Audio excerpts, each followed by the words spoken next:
sake. What we're gonna do, what we're gonna do. For fuck's sake, for fuck's sake. The world's gone mad and I'm sharing it with you. For fuck's sake, for fuck's sake. So sit right down, grab a glass of wine, maybe a cup of tea and some chocolates, and join me for another For Fuck's Sake.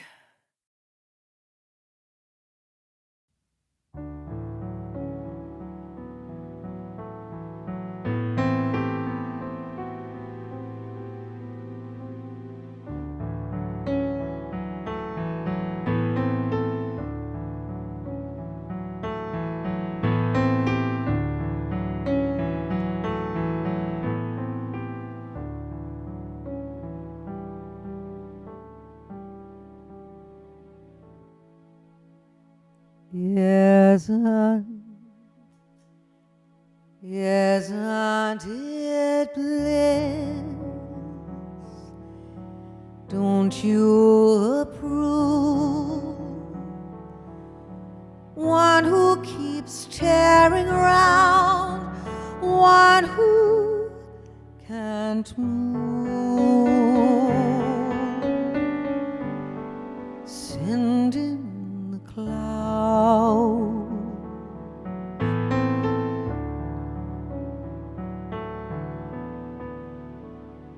Just when I stopped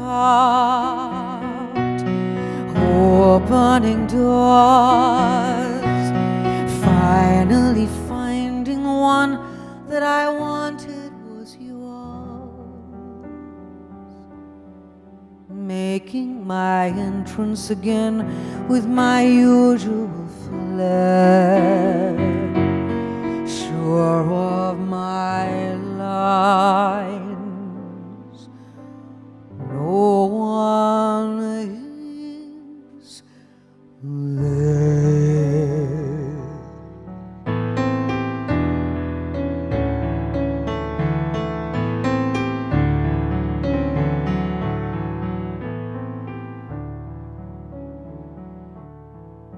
Don't you love us? My fault, I fear. I thought that you'd want what I'd want. Sorry, my dear. Send in the clouds. There has to be clouds. Don't bother, they're here.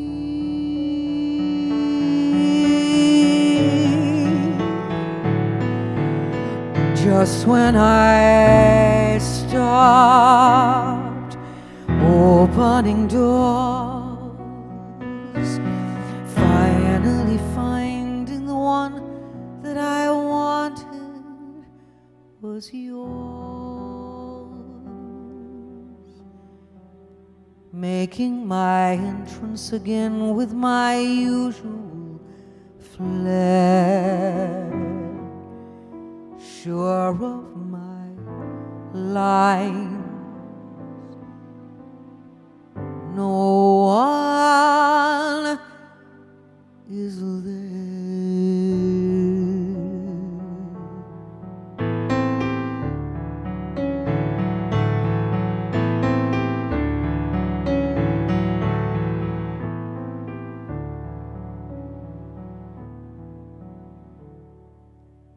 Isn't it rich? Isn't it queer? Losing my timing so late in my career.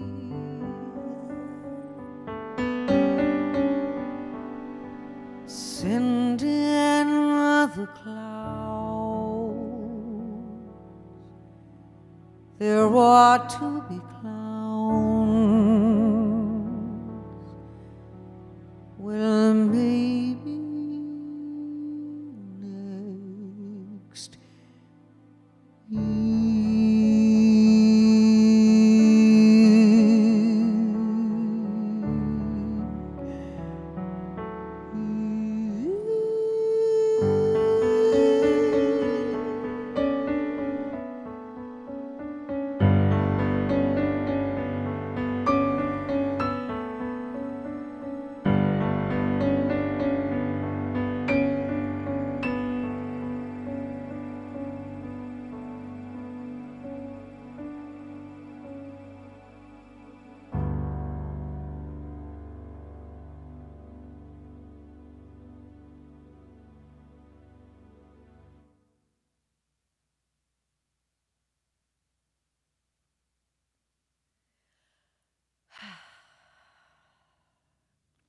Nothing feels as good as Thank you, Matt Millen.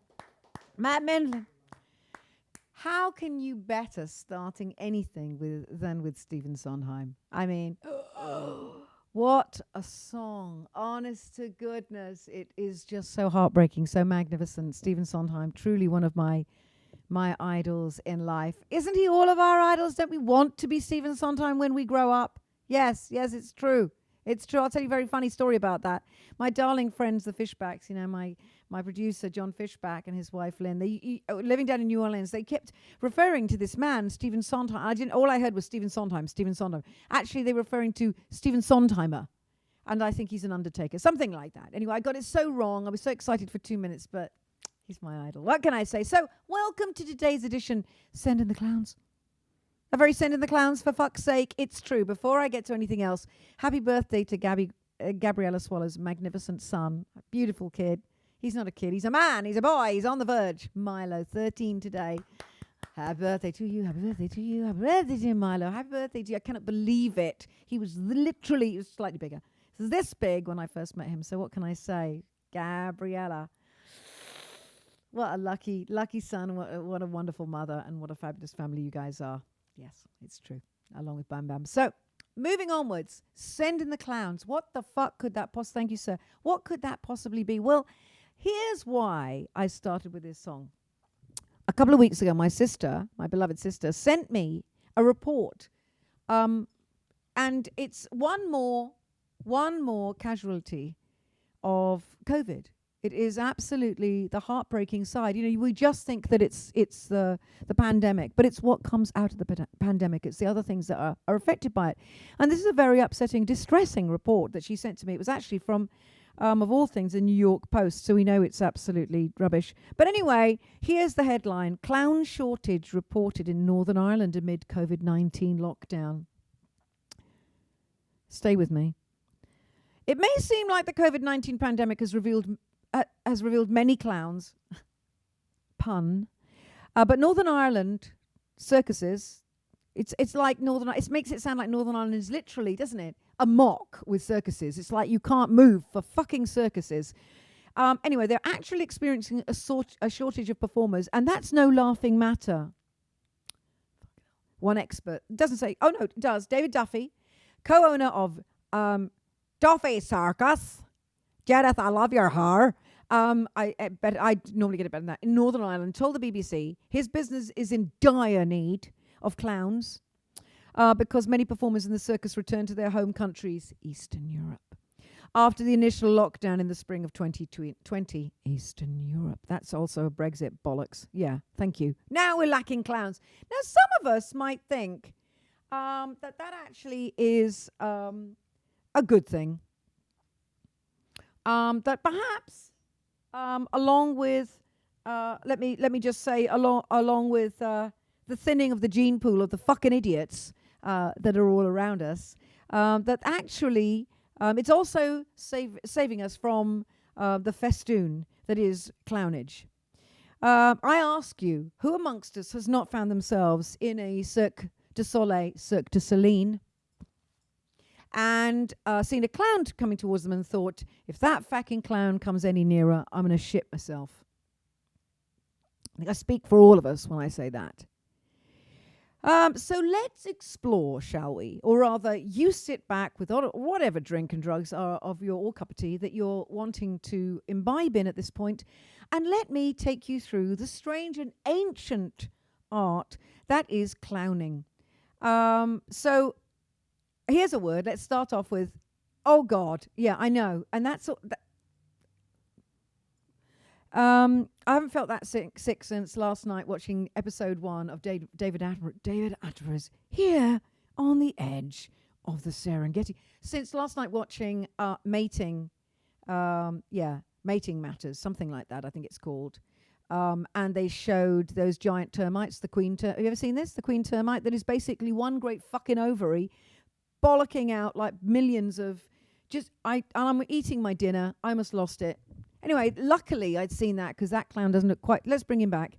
He doesn't look quite as upsetting, but still. Now there is a word in the Oxford English Dictionary It's the word that means an excessive fear of clowns. Is it ever too excessive, one might ask? It's called coulrophobia. Not a lot of people actually suffer from the debilitating phobia of clowns. I think we'll debate that. A lot more people, however, just don't fucking like. Doesn't say fucking. Doesn't like them. Do a Google search for "I hate clowns," and the first hit is IHateClowns.com, a forum for clown haters that also offers vanity at IHateClowns.com emails. One I Hate Clowns Facebook page, fucking food, has just under 480,000 likes. Some circuses, this is true, this is a true story, I shit you not, have held workshops to help visitors get over their fear of clowns by letting them watch performers transform into their clown persona. That doesn't help. In Sarasota, Florida in 2006, communal loathing for clowns took a criminal turn when dozens of fiberglass clown statues, part of a public art exhibition called Clowning Around Town, I wouldn't have allowed that right there. That would have been stopped. And a nod to the city's history as a winter haven for traveling circuses, were defaced. I was not there. Matt, where were you? Their limbs broken, heads lopped off, spray painted. 2 were abducted. That's a different thing altogether. And we can only guess at their sad fates. Now, what that says to me immediately is second-hand sex clowns. Am I wrong, Matt? What do you think? Yeah, I mean, abducted is a weird. Wouldn't they Well, say stolen. Yeah. They're not real. Abducted sounds like they're Alive. Clowns, I'm getting higher the more angry I get, as pranksters and jesters, jokers, harlequins, and mythologized tricksters have been around for ages.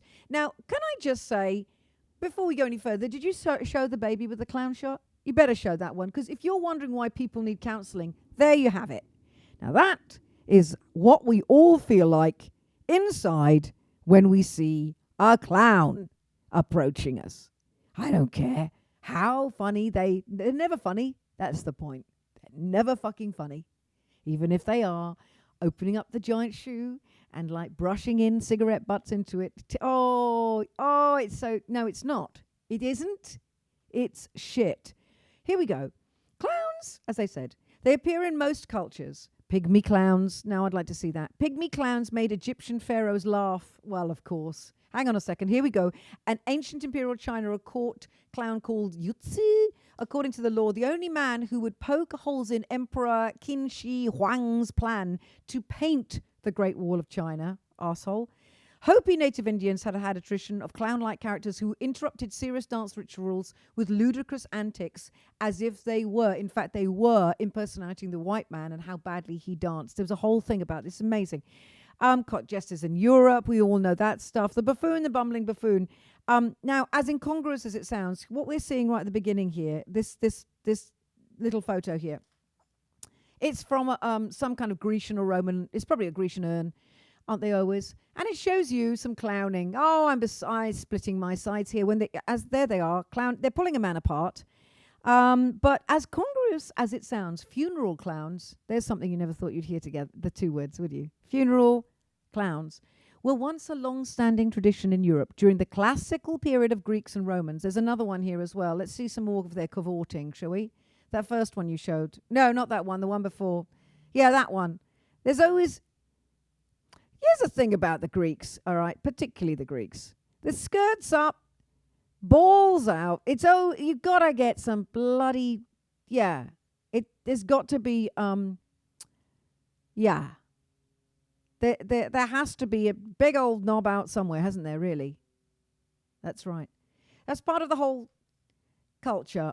Anyway, a funeral clown dressed up as a person who died. I'm hysterical. Wore a mask of his face and danced about imitating him. As the funeral procession made way, the well-paid merrymaker would run around the coffin together with other clowns in order to make the grieving relatives laugh. Now, I ask you, obviously, we've changed as human beings. Because I don't know if any of you can put yourself in that situation of actually being in a funeral with someone you loved in the coffin and having what I can only imagine to be Cirque du Soleil clowns running around cheering you up. Yeah, We are different people. That's all Matt, that's all I'm saying. We're different people. Ancient Rome's clown was a stock fool called the Stupidus. Can you believe that? Hence stupid. There was also is there a lower form of a clown known as scura, from whence comes scurrilous, who indulged in jesting his physical oddities, setting him apart from his better class colleagues. How can it be lower than that? There were yet others known as moriones. I think we all know what that means. Moron. Whilst the mentally retarded, I am not making this up, were known as stultified, and fatuous. It was common for the great houses and the courts to keep freaks, and fools. We have changed. Although if you walk out in front of the beach today, you will see that actually it's a different kind of way that we're doing it, but we're still managing to keep the imbalanced, the mentally ill, the homeless, the freaks out there. And somehow the only difference is we don't take care of them, we don't pay them, we don't protect them, and we don't give them jobs or house. That's all the difference. Anyway, the pantomime clown, a sort of bumbling buffoon character, was the prevailing clown of Western Europe in the 18th and 19th centuries. London's most famous pantomime, here it comes, was comic player Joseph Grimaldi. He's a laugh riot. Considered the first recognizable ancestor of the modern clown. You can see, because it wasn't mask wearing, you see, it was actually painting of the face. Due to his bizarre, colourful costume, stark white face paint punctuated by spots of bright red on his cheeks and the blue mohawk he wore on his head. Fucking amazing. Paris had its own version, I don't have a photo of this, of its pantomime clown. We all know that one. He went by the name of Pierrot, you know the look, which is the clown, literally, Pierrot the clown, the French one. He had a white face with red lips and black eyebrows. And the French audiences were delighted by his silent gestures. But there again, the French do love Jerry Lewis. But Europe's early popular clowns had dark faces. Grimaldi was a penniless alcoholic when this is the nice side of it. He was a penniless alcoholic when he died in 1837, while Pierrot, killed a boy who shouted insults at him on the street with his walking stick. I don't know, but you see, all of this says to me what we all know. Inside the clown with the eternal laugh, the crying clown, the what is it? The l'homme couru, the man who cried, the clown who cried. Amazing film, silent film, is something very dark and worrying. Now, America's clowns, where to start? Oh no, I mean, they shift from funny to scary. Clowns weren't exported to America until the late 19th centuries, even though American native Indians already had the clowning, but of course they weren't really here, were they? No, because this was always our land. And clownage reached in America their heyday in the 1950s and 60s with beloved figures like Clara Bell the clown and Howdy Doody silent partner Bozo the clown. Do we have Bozo there? I just want us to all look at that for a second. And I mean, he was great. Kids loved him, to be honest. But the fact that he is the inspiration for the greatest, I think, animated character, Krusty the Clown from The Simpsons, the alcoholic, womanizing, swearing, chain smoking, rapscallion criminal, gambling, drug taking, whatever. Krusty the Clown is a brilliant, brilliant, brilliant character, and there is Bozo, who's the inspiration, who children loved. They loved him. Now Bozo was so popular that by the 1960s there was a 10-year wait for tickets to the popular children's show. 10 years. Who'd you have to blow to get your? No. But America's long-standing love-hate relationship with clowns began after their role in society changed in the 1970s. Here it comes. Serial killer John Wayne Gacy, can we see him please? There he is. Who masqueraded part-time as a party clown named Pogo in the 1970s, changed the way Americans would view clowns forever after he was unveiled by newspapers as the killer clown. On the surface, John Wayne Gacy was a respectable figure with a friendly face. I'm not sure about that. He was the manager of 3 KFCs, Kentucky Fried Chickens. I don't know what that means. In Waterloo, Iowa, vice president of his local chamber of commerce, and a member in good standing of the Jolly Joker Clown Club. but Gacy assaulted sexually and murdered at least 33 people, burying most of them in the crawl spaces of his suburban Chicago home. He was also look. Let's go back and look at the art. He was famous for his for his clown paintings. Can we see that again? Strangely, the art is not as disturbing as the art we're going to see shortly. But now, thanks to him, bastard, and Stephen King's Pennywise. Do we have him? He's a horror. Isn't that Tim Curry as Pennywise? I think it is. I think that's the original Pennywise. It was a TV thing, I think I read. And that is Tim Curry, who I adore. Now, thank you, Stephen King. The demonic clown figure, because of those two at least, and all the other nightmarish, horror films that just make us all run screaming. I can't see any of that stuff because I think life's too awful and dreadful, and what's in my brain is so bad. Why do I want to see more of that? What is it with sexualizing violence and fear? Anyway, the demonic clown figure has entered our consciousness. It really has. And reports of clowns, of course, in America. I mean, these are people. This is the cute people that belong and believe in QAnon. Come on, for fuck's sake. Reports of clowns attempting to lure children into the woods into the U.S. state of South Carolina first emerged in August. Since then, there have been sightings of clowns behaving in menacing ways around the world, even hanging out with politicians. Do we have any of those? No. The social panic has led to a backlash with arrests, school lockdowns, and local officials banning clown costumes at Halloween. Well, that's bollocks. McDonald's has limited Ronald McDonald's public appearance. That's an entirely different thing because that's fucking scary because that's a woman. And a Clown Lives Matter, yes, Clown Lives Matter march scheduled in Arizona had to be cancelled after organizers received death threats. The craze has been condemned by professional clowns who claim it might threaten their livelihood, especially in Northern Ireland, and risks permanently damaging the reputation of the art form. Psychologists asked more than 1,000 people to rate the creepiness of a list of occupations as part of a wider study. Clowns won the creepiness jackpot. Meanwhile, Stephen King, very kindly, spoken out about the killer clown trend, saying, "Time to cool the clown hysteria, people. Most of them are good. And they cheer up the kiddies, make people laugh. Maybe a little bit too late, Mr. King, to redeem the clown in our minds and our unutterably ruined, blanched, toxified, poisoned consciousnesses. But there's actually a worse clown. You can't get worse than Gacy, there's no doubt. But I want to share with you my own personal clown story.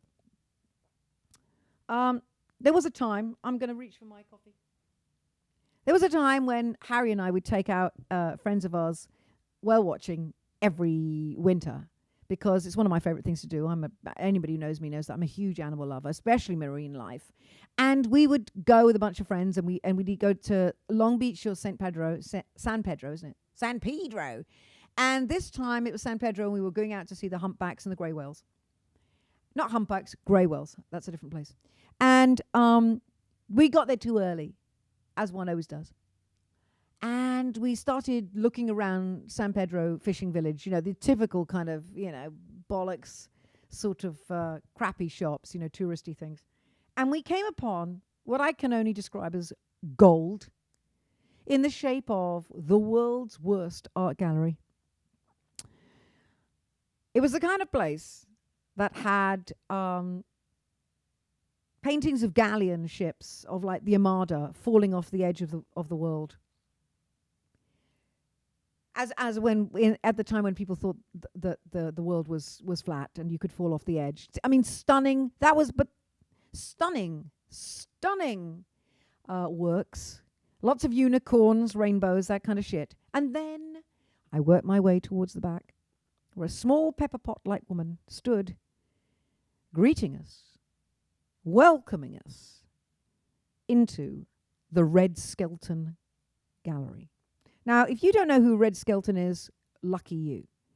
For those of us who do, It's somebody who was around, what do you think, 40s and 50s, would you say? Big star, massive star. And I'm a movie buff, so I've seen him in lots and lots of things. But he had this TV show, and I believe he was a clown. There was a character that he played in his TV show. And it was the noise he made pretty much all the time. Was that right? Am I close? Thank you. They're pretty much, yeah, revolting.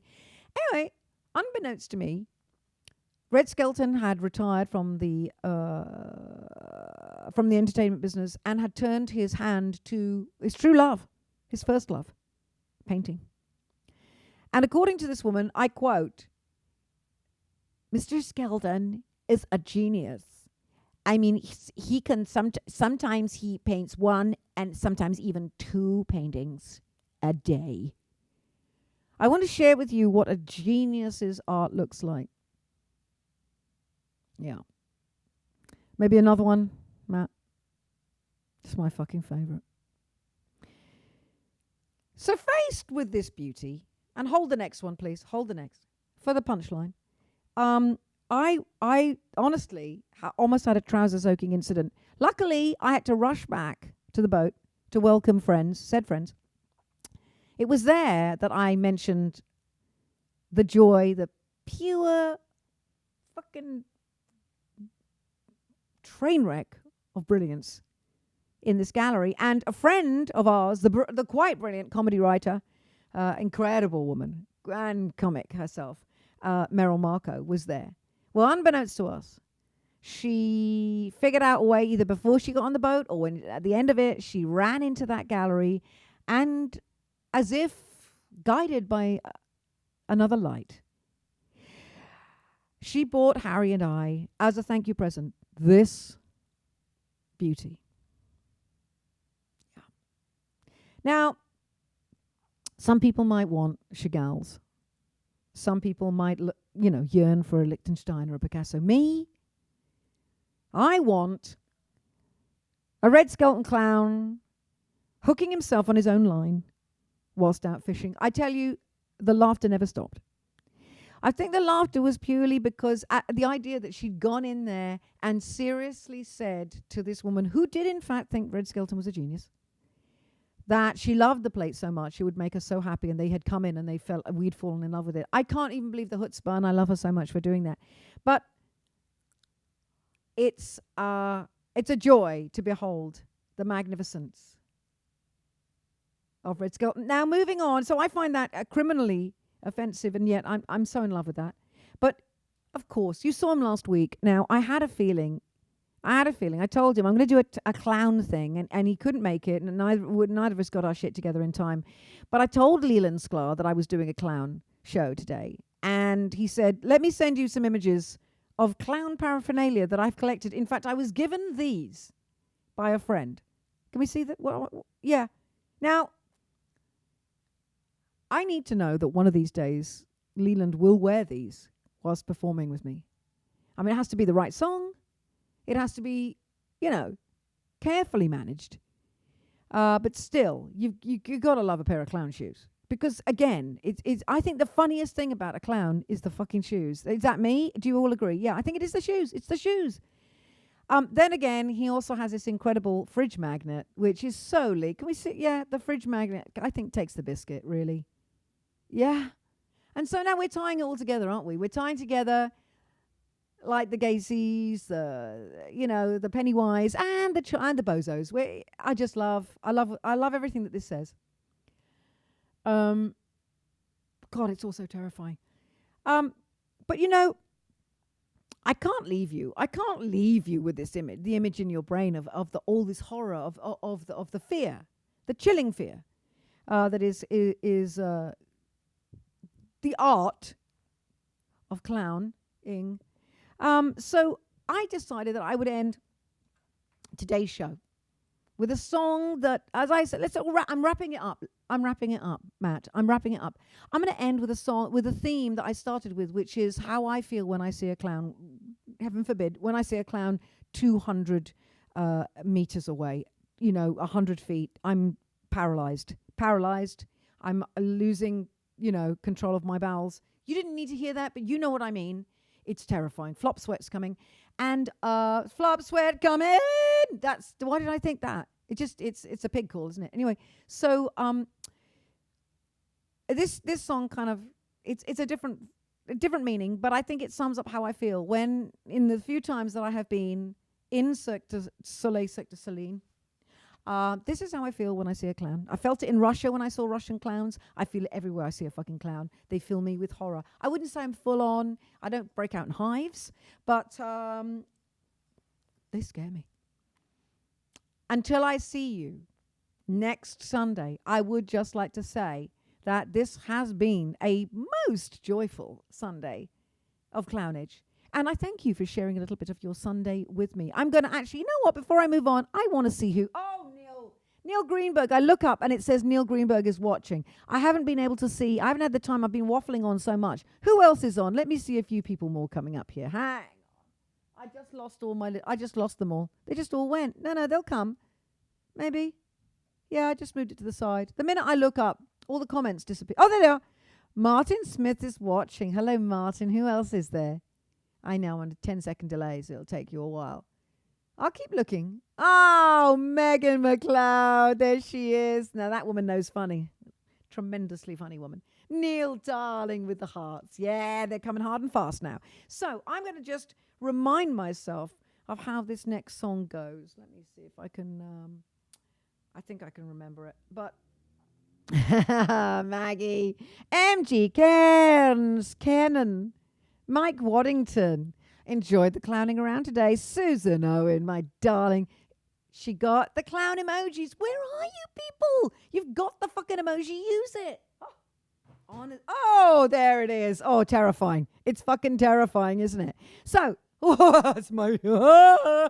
Anyway, let me tell you, next Sunday is going to be a very exciting show because for the first time ever, in all the years that I have known her, and this makes me so thrilled, I will be having an in-depth and very intimate, right here, conversation to find out the backstory to my dear, dear, beloved friend and brilliant artist, the glorious Julia Fordham. It's true. It's a true story. It's a true story. She'll be singing segments of her songs. We're going through her entire history, her life story, you know, being a kid, everything, all the things I've always wanted to ask her, many of the things I know, but need to share. So do join us next Sunday for a very, very special Julia Fordham. If it gets too long, God knows, Matt, we might have to make a few. Could be a few episodes. Yeah, could be another John Cleary. I have a feeling about that.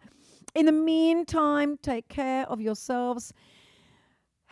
Stay fit, stay healthy, and thank you again for spending a little bit of your Sunday with you. I am your hostess with the mostest fear of clowns. I think it's true. And I'm saying a right roll for fuck's sake. This is the amazing Steelers Wheels stuck in the middle of you. And I send this out to every poor bastard who's been confronted by a clown.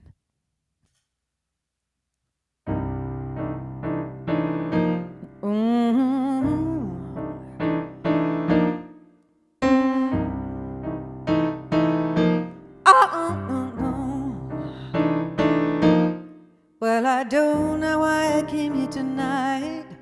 I've got a feeling that something ain't right.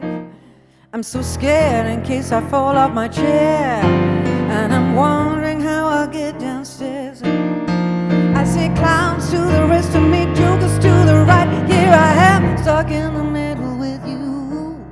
I'm stuck in the middle with you. I'm stuck in the middle with you.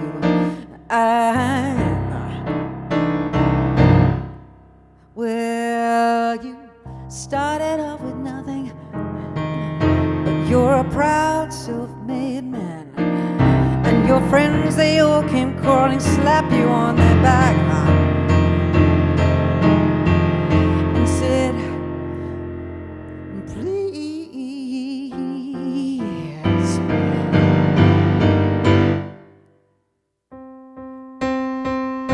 Stuck in the middle with you, and I'm wondering what it is I should do. It so hard to keep the smile on my face. I'm losing control, running all over the place. I see clowns to the left of me, jokers to the right. Here I am, stuck in the middle with you. Well, you started off with nothing. You're a proud and a self-made man. Your friends, they all come crawling, slap you on the back and said, please. I said, please.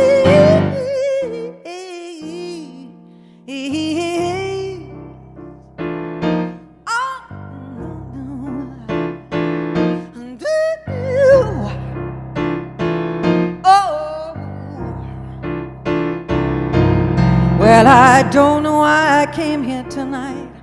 I've got a feeling that something ain't right.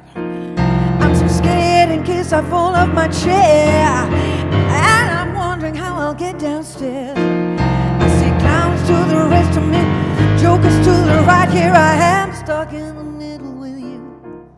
I am stuck in the middle with you. I'm so stuck in the middle with you. I see clowns to the left of me, jokers to the right. Here I am. Here I am. Here I am.